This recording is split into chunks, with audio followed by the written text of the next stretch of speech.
ఇక ఆయిల్ గొడవ మన మీద ప్రెషర్ పెడతాడు ఇక ట్రంప్. ఎందుకయ్యా అంటే ఇప్పటిదాకా ఆయిల్ గురించి మన మీద ప్రెషర్ చేసినప్పుడు మనం ఏమన్నాము, మేము ప్రపంచంలో ఎక్కడ తక్కువకు దొరుకుతుంటే అక్కడ తీసుకుంటున్నాం, రష్యా వాడు తక్కువ అమ్ముతున్నాడు కాబట్టి తీసుకుంటున్నాం అన్నా. నువ్వు ఇస్తావా, కావాలంటే ఆ రేటుకి ఇస్తానంటే మేము తీసుకుంటామని చెప్పాం. అమెరికా దగ్గర ఆ రేటుకి ఇవ్వడానికి లేదు, ఎందుకంటే దాని దగ్గర $100 పడుతున్నది ఒక బ్యారెల్.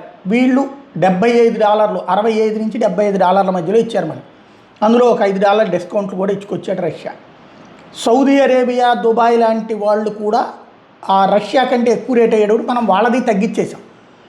ఒకప్పుడు అత్యధికంగా కొనే ఆయిల్ని వాళ్ళ దగ్గర తగ్గించేసాం. ఇప్పుడు ట్రంప్ ఏదైతే టారిఫ్లు భయపెడుతున్నది ఏంటంటే, ఇప్పుడు వాడు వెనిజులాది లాగేశాడు. వెనిజులా దగ్గర నుంచి ఎక్కువ పిండేసుకోవాలి అర్జెంటుగా. ఆ వెనిజులాకి సంబంధించినటువంటి దాంట్లో ఇప్పుడు ఆయిల్ని తక్కువకి ఇస్తానికి రెడీ అవుతాడు. ఇప్పుడు సౌదీ అరేబియాకి సమస్య, అమెరికాతో దుబాయ్కి సమస్య. ఇప్పటికే యెమెన్ వ్యవహారంలో వాళ్ళిద్దరూ గొడవ పడుతున్నారు, సౌదీ అరేబియా, దుబాయ్.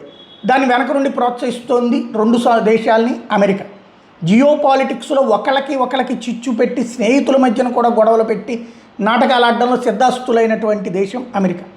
మరోవైపున కువైట్ వచ్చేటప్పటికి సోమాలీల్యాండ్ని సమర్థించి కూర్చునుంది. అదొక పక్కన కథ నడుస్తుంది.